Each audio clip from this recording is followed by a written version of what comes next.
हा GR आला आहे। महिला व बाल विकास विभाग शासन क्रमांक आहे ते सुद्धा सांगितलं आहे। तरी ते उपरोक्त संदर्भ शासन निर्णयातील मुद्दा क्रमांकानुसार अंगणवाडी कर्मचाऱ्यांचे मानधन वाढ याच्या कामकाजामध्ये 2 तासाची वाढ करण्यात अधीन राहून करण्यात आलेली आहे। त्यानुसार कामकाजाच्या तासांच्या वाढीव कालावधीमध्ये गरोदर महिला व स्तनदा मातांच्या तसेच कमी वजनाच्या कुपोषित बालकांना द्यावयाची सेवा, आहार व आरोग्यविषयक मार्गदर्शन, समुपदेशन इत्यादी विविध सेवा उपक्रम राबविण्यात येते। याबाबत आपले अधीनस्थ सर्व अंगणवाडी सेविका व अंगणवाडी मदतनीस यांना आपल्या स्तरावरून कामकाजाचे 2 तास वाढीबाबत आदेश निर्गमित करण्याबाबत आपणास सूचित करण्यात आले आहे।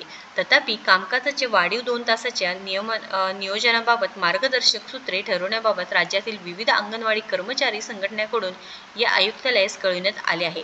यापूर्वी अंगणवाडी केंद्राची अपेक्षित वेळ ही एकूण 4 तास 30 मिनिटे 4.5 तास म्हणजे 270 मिनिटे इतकी होती, जी द्वारे निश्चित करण्यात आली होती। त्यात आता जे काही वरील संदर्भ क्रमांक 1च्या शासन निर्णयानुसार जे कर्मचारी असणार आहे त्यांच्या कामकाजात 2 तासांची वाढ करण्यात आली आहे।